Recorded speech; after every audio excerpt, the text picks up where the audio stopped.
Now this was supposed to be a slick intro showing you a gorgeous stack of Boursin cheese and saying this is what you could make, but you'll have to wait to the end of the video for that because it didn't last that long here. All I have left is my lunch ready to go, and 2 massive thumbs up from Nick and Rose declaring this even better than Boursin. So watch the video to find out how to make this. And here are the ingredients you will need.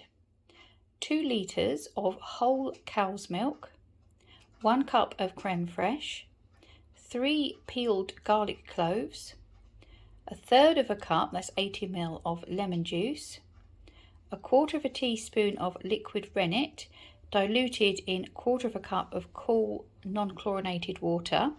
Now to dechlorinate your water, just boil and cool it.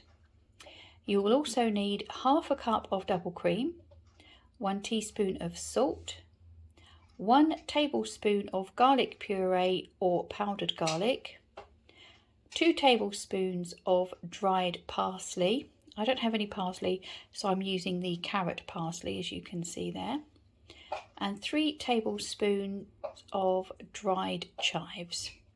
Now I'm just going to go over the equipment you will need. And the equipment you will need is a large pan with a lid, some baking paper, a whisk, a slotted spoon, some measuring cups hiding around there and measuring spoons. You will also need a thermometer, a colander measuring jug, some muslin, as you can see by the pretty pattern. This is what I used for Rose when she was a baby. You don't want to use cheesecloth because the weave is too open for making this type of cheese. And you will need some kind of mould. Now we've got cheese moulds here, which we'll be using, but you can use a yogurt pot that's got its bottom cut off, or you can use even a tin can with the bottom cut off of that as well. Right, so with making this cheese, it is best if you have each stage prepared, so you can just do it efficiently, and then there's kind of periods of rest so you can get the next stage ready. So for this we have the 1 cup of creme fraiche prepared. We have our 3 garlic cloves peeled. You don't need to chop them up or anything. We have 1/3 cup of lemon juice, and then we have our 1/4 teaspoon of rennet, which has been diluted in 1/4 cup of cooled boiled water. And then I already have the 2 litres of milk there. So Rose, if you would like to put the creme fraiche in there to make sure it all goes in. And then we're just going to give that a whisk until the creme fraiche has broken up in the milk. And then when that's done, we're going to put the garlic cloves in. And then we will just put the heat on, and then we're going to slowly heat it until it gets to 45 degrees centigrade. That's 113 degrees Fahrenheit. Right, and there we are at the 45 degrees. We're just going to turn off the heat, and then we're going to remove the garlic cloves. We just pop them into there, darling. Okay, and then we're going to stir in the lemon juice.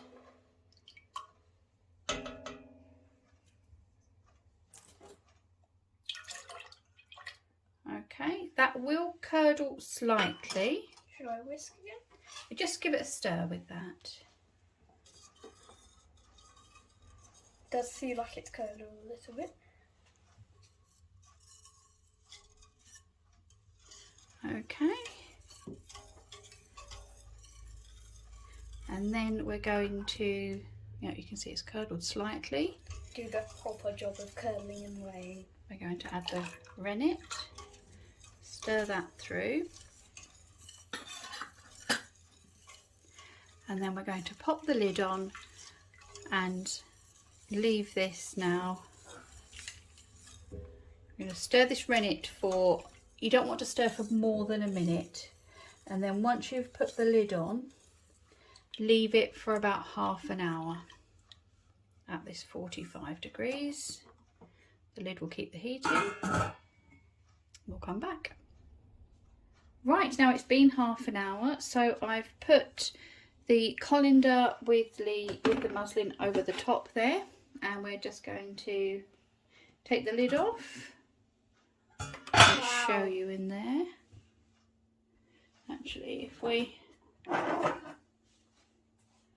get this. Oh, look, you can see the There we go, it's separated. So what we're going to do, Rose, we're going to just put this into there. Okay. into there. And then just gently, because they're very delicate.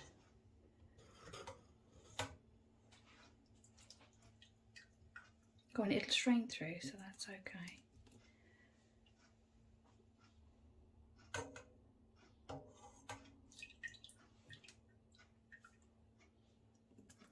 Quite a bit of way. There he is. So we're taking out the curds.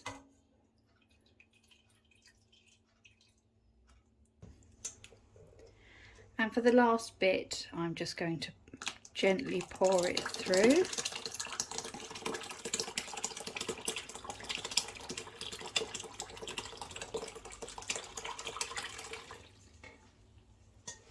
Smells like cheese. It does smell like cheese.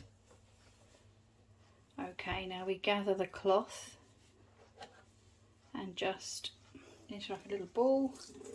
Give it a gentle squeeze. Wow.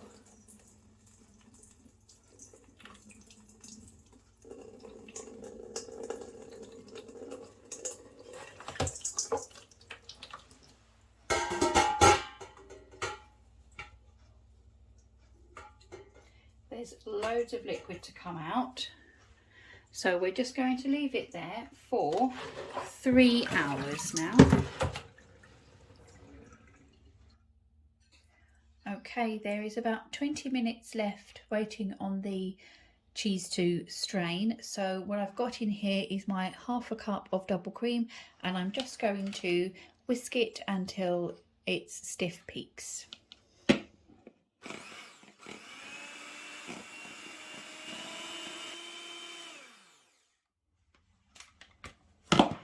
There we go, you can see that's nice and stiff, and that's ready to mix in with the cheese when that's ready. Right, the whipped cream is in there, and now I'm going to add the curds. It's quite crumbly.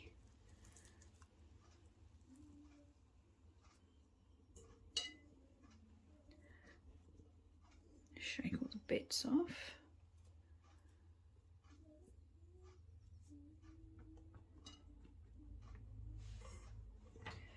Right, now I'm just going to give that a stir together.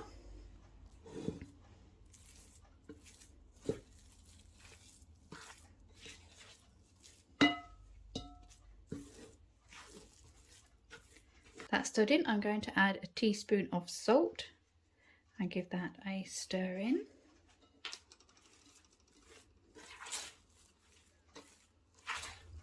Okay, and I've just had a little taste of that to make sure there's enough salt in there, and that's okay for us. And I'm going to add the garlic. Now, if you're using a puree, then use a tablespoon. As you can see, I'm not using quite a tablespoon because this will be dehydrated and quite concentrated. So we'll stir this in. Okay, so that's in. Now I'm going to add 2 tablespoons of dried parsley. Now, we personally use carrot parsley, which I appreciate, most people don't. Okay, so just ordinary parsley will do. And once this is in, we'll put the chives in. The beauty of using the dried herbs. You can use fresh, but you will probably want to drain it for that little bit longer. Using the dried herbs just absorbs that little bit of extra moisture. And now we're going to add the chives. Now you're supposed to use 3 tablespoons, but I don't think I'm going to have enough. 2 and a bit. So this is all the chives I've got at the moment that we just dehydrated the other day. As you can see, they're quite long, so it will be like a nice look to it, not just tiny little bits of herbs. So we'll just keep going till this is all stirred in. That's all mixed in. I've had a sneaky taste, it's very nice. Now I have put a circle of baking paper at the bottom here, and I put baking paper around the edge. I also have a circle cut out for the top. Okay, we're just going to spoon this in.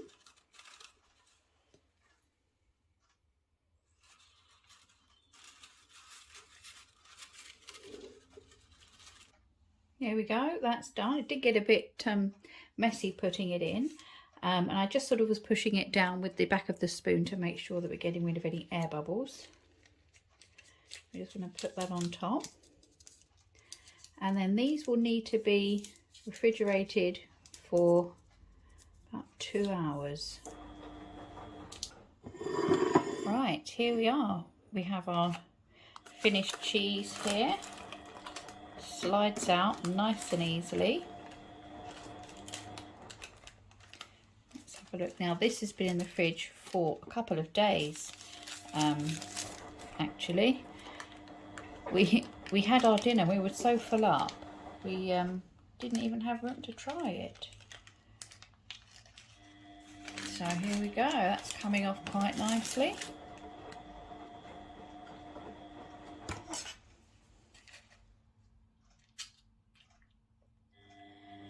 Excuse the sound of the washing machine. Life happens, but I wanted to show you this finished. So this is looking nice. I've got a bit of French bread here to try. You see it's holding its shape nicely.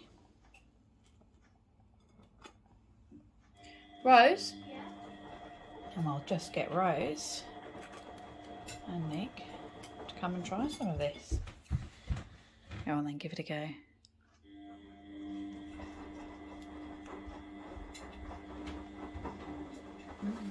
Is it good? Mm-hmm. Lovely. Is it good? Oh, that's good. 2 thumbs up. Rose is still eating hers. Let us know if you try it. Thanks for joining us. Bye bye.